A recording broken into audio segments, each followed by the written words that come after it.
समय था जब लोग देश के लिए मरने के लिए प्रतिबद्ध थे और आजादी मिली थी।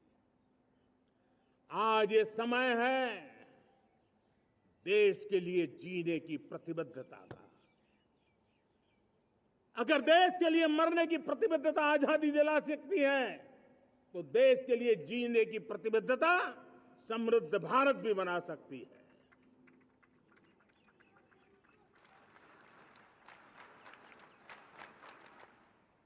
साथियों, विकसित भारत 2047 ये सिर्फ भाषण के शब्द नहीं है। इसके पीछे कठोर परिश्रम चल रहा है। देश के कोटि कोटि जनों के सुझाव लिए जा रहे हैं और हमने देशवासियों से सुझाव मांगे और मुझे प्रसन्नता है कि मेरे देश के करोड़ों नागरिकों ने विकसित भारत 2047 के लिए अनगिनत सुझाव दिए हैं।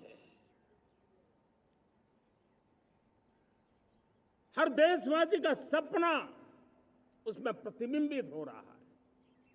हर देशवासी का संकल्प उसमें झलकता है। युवा हो, बुजुर्ग हो, गांव के लोग हो, शहर के लोग हो, किसान हो, कामदार हो, दलित हो, आदिवासी हो, पहाड़ों में रहने वाले लोग, शहरों में रहने वाले लोग हैं। हर किसी ने 2047 में जब देश आजादी का 100 साल मनाएगा तब तक विकसित भारत के लिए अनमोल सुझाव दिए हैं। और मैं जब इन सुझावों को देखता था मेरा मन प्रसन्न हो रहा था। उन्होंने क्या लिखा? कुछ लोगों ने कहा कि दुनिया का स्किल कैपिटल बनाने का सुझाव हमारे सामने रखा। 2047 विकसित भारत के लिए कुछ लोगों ने भारत को मैन्युफैक्चरिंग का ग्लोबल हब बनाने के लिए सुझाव दिया। कुछ लोगों ने भारत की हमारी यूनिवर्सिटीज ग्लोबल बने इसके लिए सुझाव दिया। कुछ लोगों ने यह भी कहा कि क्या आजादी के इतने सालों के बाद हमारा मीडिया ग्लोबल नहीं होना चाहिए। कुछ लोगों ने यह भी कहा कि हमारा स्किल्ड युवा विश्व की पहली पसंद बनना चाहिए। कुछ लोगों ने सुझाव दिया भारत को जल्द से जल्द जीवन के हर क्षेत्र में आत्मनिर्भर बनना चाहिए। कई लोगों ने सुझाव दिया कि हमारे किसान जो मोटा अनाज पैदा करते हैं, जिसको हम श्री अन्न कहते हैं, उस सुपर फूड को दुनिया के हर डाइनिंग टेबल पर पहुंचाना है। हमें विश्व के पोषण को भी बल देना है और भारत के छोटे किसानों को भी मजबूती देनी है। कई लोगों ने सुझाव दिया कि देश में स्थानीय स्वराज की संस्थाओं से लेकर के अनेक इकाइयां हैं, उन सब में गवर्नेंस के रिफॉर्म की बहुत जरूरत है। कई लोगों ने लिखा कि न्याय के अंदर जो विलंब हो रहा है उसके प्रति चिंता जाहिर की और ये भी कहा कि हमारे देश में न्याय व्यवस्था में रिफॉर्म की बहुत बड़ी जरूरत है। कई लोगों ने लिखा कि कई ग्रीनफील्ड सिटीज बनाने की अब समय की मांग है। किसी ने बढ़ती हुई प्राकृतिक आपदाओं के बीच शासन प्रशासन में कैपेसिटी बिल्डिंग के लिए एक अभियान चलाने का सुझाव दिया। बहुत सारे लोगों ने यह सपना भी देखा है कि अंतरिक्ष में भारत का स्पेस स्टेशन जल्द से जल्द बनना चाहिए। किसी ने कहा भारत की जो पारंपरिक ट्रेडिशनल मेडिसिन है, हमारी औषधि है, दुनिया जब आज होलिस्टिक हेल्थ केयर की तरफ जा रही है तब हमें भारत की पारंपरिक औषधियां और वेलनेस हब के रूप में भारत को विकसित करना चाहिए। कोई कहते हैं कि अब देर नहीं होनी चाहिए, भारत जल्द से जल्द दुनिया की तीसरी सबसे बड़ी इकोनॉमी बनना चाहिए। साथियों, मैं इसलिए पढ़ रहा था कि मेरे देशवासियों ने सुझाव दिए, मेरे देश के सामान्य नागरिक ने ये सुझाव हमें दिए हैं। मैं समझता हूं, जब देशवासियों की इतनी विशाल सोच हो, देशवासियों के इतने बड़े सपने हो, देशवासियों की इन बातों में जब संकल्प झलकते हो, तब हमारे भीतर एक नया संकल्प दृढ़ बन जाता है, हमारे मन में आत्मविश्वास नई ऊंचाई पर पहुंच जाता है। और साथियों, देशवासियों का ये भरोसा सिर्फ कोई इंटेलेक्चुअल डिबेट नहीं है, ये भरोसा अनुभव से निकला हुआ है। ये विश्वास लंबे कालखंड के परिश्रम की पैदावार है। और इसलिए देश का सामान्य मानव याद करता है, जब लाल किले से कहा जाता है कि हिंदुस्तान के 18,000 गांवों में समय सीमा में बिजली पहुंचाएंगे और वो काम हो जाता है, तब भरोसा मजबूत हो जाता है। जब ये तय होता है कि आजादी के इतने सालों के बाद भी 2.5 करोड़ परिवार ऐसे हैं जहां बिजली नहीं है, वो अंधेरे में जिंदगी गुजारते हैं, 2.5 करोड़ घरों में बिजली पहुंच जाती है, तब सामान्य मानवीय का भरोसा बढ़ जाता है।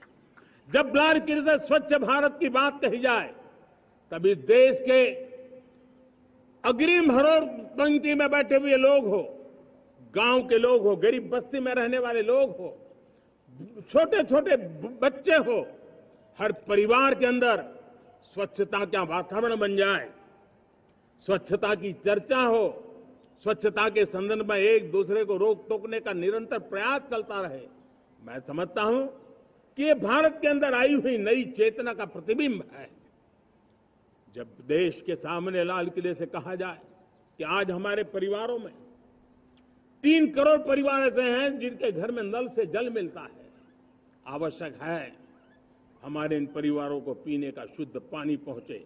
जल जीवन मिशन के तहत इतने कम समय में नए 12 करोड़ परिवारों को जल जीवन मिशन के तहत नल से जल पहुंच रहा है। आज 15 करोड़ परिवार इसके लाभार्थी बन चुके हैं। हमारे कौन लोग वंचित थे इन व्यवस्थाओं से, कौन पीछे रह गए थे? समाज के अग्रिम पंक्ति के लोग इसके लिए अभाव में नहीं जीते थे। मेरे दलित, मेरे पीड़ित, मेरे शोषित, मेरे आदिवासी भाई बहन, मेरे गरीब भाई बहन, मेरे झुग्गी झोपड़ी में जिंदगी गुजारने वाले लोग, वही तो इन चीजों के अभाव में जी रहे थे। हमने अनेक ऐसे प्राथमिक आवश्यकताओं की पूर्ति के लिए जो प्रयास किया, और उसका परिणाम हमारे इन सारे समाज के बंधुओं को मिला है। हमने वोकल फॉर लोकल का मंत्र दिया। आज मुझे खुशी है कि वोकल फॉर लोकल ने अर्थतंत्र के लिए एक नया मंत्र बन गया है। हर डिस्ट्रिक्ट अपनी पैदावार के लिए गर्व करने लगा है। 1 डिस्ट्रिक्ट 1 प्रोडक्ट का माहौल बना है। अब 1 डिस्ट्रिक्ट 1 प्रोडक्ट को 1 डिस्ट्रिक्ट का 1 प्रोडक्ट एक्सपोर्ट कैसे हो, उस दिशा में हर जिले सोचने लगे हैं। रिन्यूएबल एनर्जी का संकल्प लिया था।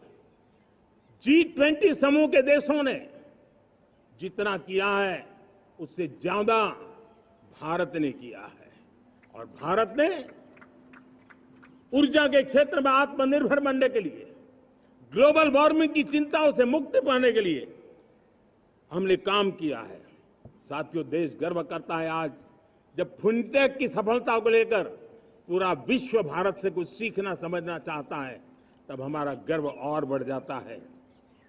साथियों, हम कैसे भूल सकते हैं कोरोना के वो संकट काल। विश्व में सबसे तेज गति से करोड़ों लोगों को वैक्सीनेशन का काम हमारे इसी देशों में हुआ। यही देश हैं जो कभी आतताई आतंकवादी हमें आकर के मार के चले जाते थे। जब देश की सेना सर्जिकल स्ट्राइक करती है, जब देश की सेना एयर स्ट्राइक करती है, तो देश के नौजवानों का सीना ऊंचा हो जाता है, तन जाता है, गर्व से भर जाता है। और यही बातें हैं जो आज 140 करोड़ देशवासियों का मन गर्व से भरा हुआ है, आत्मविश्वास से भरा हुआ है। साथियों, इन सारी बातों के लिए एक सुविचारित प्रयास हुआ है। रिफॉर्म की परंपरा को सामर्थ्य दिया गया है, नक्कर तरीकों के, नक्कर लक्ष्य को लेकर के। और जब राजनीतिक नेतृत्व की संकल्प शक्ति हो, दृढ़ विश्वास हो, जब सरकारी मशीनरी उसको लागू करने के लिए समर्पण भाव से जुट जाती है, और जब देश के हर नागरिक उस सपने को पूरा करने के लिए, जन भागीदारी करने के लिए, जन आंदोलन बनाने के लिए आगे आता है, तब हमें निश्चित परिणाम मिलता ही रहता है। मेरे प्यारे देशवासियों, हम ये न भूलें कि देश उस परिस्थितियों से भी दशकों तक भी आजादी के बाद समय बिताया है, जब होती है, चलती है, अरे यार ये तो चलेगा, अरे हमें क्या मेहनत करने की जरूरत है, अरे मामला है अगली पीढ़ी दिखेगी, अरे हमको मौका मिला है यार, मौज कर लो, आगे वाला आगे का जाने, हमें क्या करना है, हम अपना समय निकाल दें, अरे नया करने जाओगे कोई बवाल उठ जाए। पता नहीं क्यों देश में स्टेटस को का माहौल बन गया था, जो है उसी से गुजारा कर लो, यही का माहौल बन गया था। और लोग तो कहते हैं अरे भाई छोड़ो, अब कुछ होने वाला नहीं है, चलो, ऐसा ही मन मर गया था। हमें इस मानसिकता को तोड़ना था, हमें विश्वास से भरना था, और हमने उस दिशा में प्रयास किया। कई लोग तो कहते थे अरे भाई अगली पीढ़ी के लिए काम हम अभी से क्यों करें, हम तो आज का देखें। लेकिन देश का सामान्य नागरिक ये नहीं चाहता, वो बदलाव के इंतजार में था, वो बदलाव चाहता था, उसकी ललक थी, लेकिन उसके सपनों को किसी ने तवज्जो नहीं दी, उसकी आशा आकांक्षाओं को, अपेक्षाओं को तवज्जो नहीं दी गई, और उसके कारण वो मुसीबतों को झेलते हुए गुजारा करता रहा, वो रिफॉर्म्स का इंतजार करता रहा। हमें जिम्मेदारी दी गई और हमने बड़े रिफॉर्म्स जमीन पर उतारे। गरीब हो, मिडिल क्लास हो, हमारे वंचित लोग हो, हमारी बढ़ती जाती शहरी आबादी हो, हमारे नौजवानों के सपने हो, संकल्प हो, आकांक्षाएं हो, उनके जीवन में बदलाव लाने के लिए रिफॉर्म का मार्ग हमने चुना। और मैं देशवासियों को विश्वास दिलाना चाहता हूं, रिफॉर्म के प्रति हमारी जो प्रतिबद्धता है वो पिंक पेपर के एडिटोरियल के लिए सीमित नहीं है। हमारे रिफॉर्म्स की ये प्रतिबद्धता है, वो 4 दिन की वाहवाही के लिए नहीं है। हमारी रिफॉर्म्स की प्रक्रिया किसी मजबूरी में नहीं है, देश को मजबूती देने के इरादे से है। और इसलिए मैं आज कह सकता हूं, रिफॉर्म का हमारा मार्ग एक प्रकार से ग्रोथ की ब्लूप्रिंट बनी हुई है।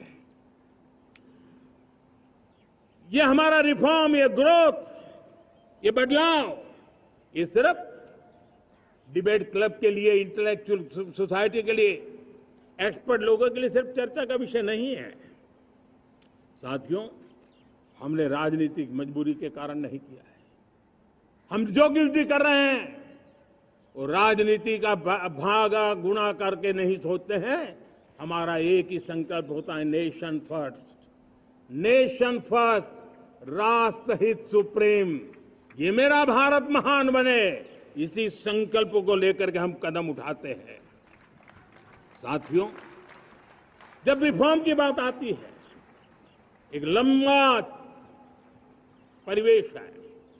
अगर मैं उसकी चर्चा में चला जाऊंगा तो शायद घंटों निकल जाएंगे, लेकिन मैं एक छोटा सा उदाहरण देना चाहता हूं। बैंकिंग क्षेत्र में जो रिफॉर्म हुआ, आप सोचिए बैंकिंग क्षेत्र का क्या हाल था। न विकास होता था, न विस्तार होता था, न विश्वास बढ़ता था। इतना ही नहीं, जिस प्रकार की कारनामे चले उसके कारण हमारे बैंक संकटों से गुजर रहे थे। हमने बैंकिंग सेक्टर को मजबूत बनाने के लिए अनेकविध रिफॉर्म्स किए।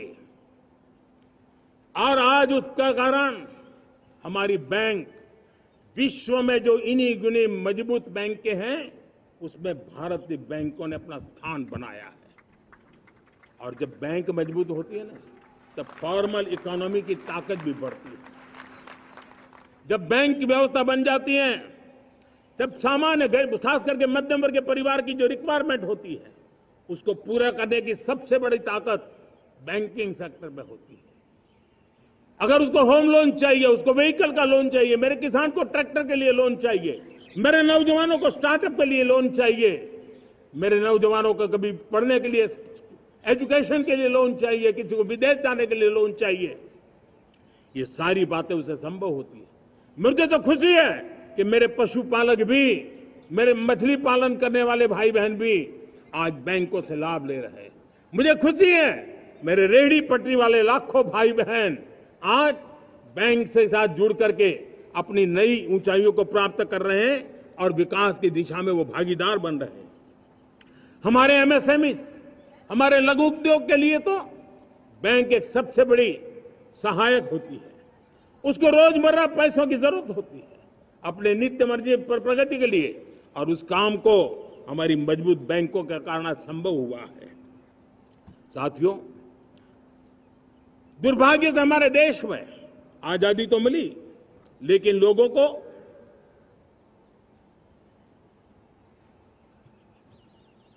एक प्रकार से माई बाप कल्चर से गुजरना पड़ा। सरकार के पास मांगते रहो, सरकार के पास हाथ फैलाते रहो, किसी की सिफारिश के लिए रास्ते खोजते रहो, वही कल्चर डेवलप हुआ था। आज हमने गवर्नेंस के इस मॉडल को बदला है। आज सरकार खुद लाभार्थी हितार्थी के पास जाती है। आज सरकार खुद उसके घर गैस का चूल्हा पहुंचाती है। आज सरकार खुद उसके घर पानी पहुंचाती है। आज सरकार खुद उसके घर बिजली पहुंचाती है। आज सरकार खुद उसको आर्थिक मदद दे करके विकास के नए आयामों को सर करने के लिए प्रेरित करती है, प्रोत्साहित करती है। आज सरकार खुद नौजवान के स्किल डेवलपमेंट के लिए अनेकविध कदम उठा रही है। साथियों, बड़े रिफॉर्म्स के लिए हमारी सरकार बहुत ही प्रतिबद्ध है और हम इसी के द्वारा देश में प्रगति की राह को चुनना चाहते हैं। साथियों, देश में नई व्यवस्थाएं बन रही है। देश को आगे ले जाने के लिए अनेक वित्त नीतियों को, अनेक वित्त पॉलिसीज को निरंतर बनाया जाए और नए सिस्टम पर देश का भरोसा भी बढ़ता रहता है, निरंतर बढ़ता रहता है। आज जो 20-25 साल का नौजवान है, जो 10 साल पहले जब 12-15 साल की उम्र का नौजवान था, उसने अपनी आंखों के सामने ये बदलाव देखा है। 10 साल के भीतर भीतर उसके सपनों को आकार मिला है, धार मिली है और उसके आत्मविश्वास में एक नई चेतना जगी है और वही देश का एक नया सामर्थ्य के रूप में उभरना है। आज विश्व भर में भारत की साख बढ़ी है, भारत के प्रति देखने का नजरिया बदला है।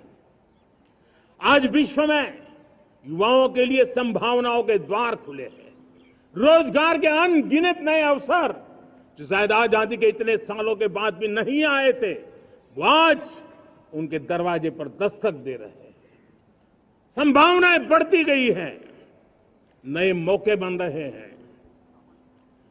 मेरे देश के युवाओं को अब धीरे धीरे चलने का इरादा नहीं है। मेरा देश का नौजवान इंक्रीमेंटल प्रगति में विश्वास नहीं करता। मेरा देश का नौजवान छलांग मारने के मूड में है। वो छलांग मार के नई सिद्धियों को प्राप्त करने के मूड में है। मैं कहना चाहूंगा, भारत के लिए गोल्डन एरा है। वैश्विक परिस्थितियों की तुलना में भी देखें, ये गोल्डन एरा है। ये हमारा स्वर्णिम कालखंड है। मेरे प्यारे देशवासियों, ये अवसर हमें जाने नहीं देना है। ये मौका हमें जाने नहीं देना चाहिए और इसी मौके को पकड़ करके अपने सपने और संकल्पों को लेकर के चल पड़ेंगे तो हम देश की स्वर्णिम भारत की जो अपेक्षा और हमें विकसित भारत का 2047 का लक्ष्य हम पूरा करके रहेंगे। हम सदियों की बेड़ियों को तोड़ करके निकले हैं। आज टूरिज्म का क्षेत्र हो, एमएसएमई का क्षेत्र हो, एजुकेशन हो, हेल्थ सेक्टर हो, ट्रांसपोर्ट सेक्टर हो, खेती और किसानी का सेक्टर हो, हर सेक्टर में एक नया आधुनिक सिस्टम बन रहा है। हम विश्व की बेस्ट प्रैक्टिसेस को भी आगे रखते हुए हम हमारे देश की परिस्थितियों के अनुसार आगे बढ़ना चाहते हैं। हर सेक्टर में आधुनिकता की जरूरत है, नएपन की जरूरत है, टेक्नोलॉजी को जोड़ने की जरूरत है और हर सेक्टर में हमारी नई नीतियों के कारण इन सारे क्षेत्रों में एक नया सपोर्ट मिल रहा है, नई ताकत मिल रही है। हमारे सारे अवरोध हटे, हमारी बंदी से दूर हो, हम पूरे सामर्थ्य के साथ चल पड़े, खिल उठे, सपनों को पा करके रहे, सिद्धि को हम अपने निकट देखें, हम आत्मसात करें, उस दिशा में हम चलना है। अब आप देखिए कितना बड़ा बदलाव रहा है। मैं एकदम जमीनी स्तर की बात करूं, विमेन सेल्फ हेल्प ग्रुप आज 10 साल में हमारे 10 करोड़ बहनें विमेन सेल्फ हेल्प ग्रुप में जुड़ी है। 10 करोड़ नई बहनें। हमें गर्व हो रहा है कि हमारे सामान्य परिवार की, गांव की 10 करोड़ महिलाएं आर्थिक रूप से आत्मनिर्भर बन रही हैं। और जब महिला आर्थिक रूप से आत्मनिर्भर बनती हैं, तब परिवार की निर्णय प्रक्रिया की हिस्सेदार बनती हैं, एक बहुत बड़ी सामाजिक परिवर्तन की गारंटी लेकर के आती है।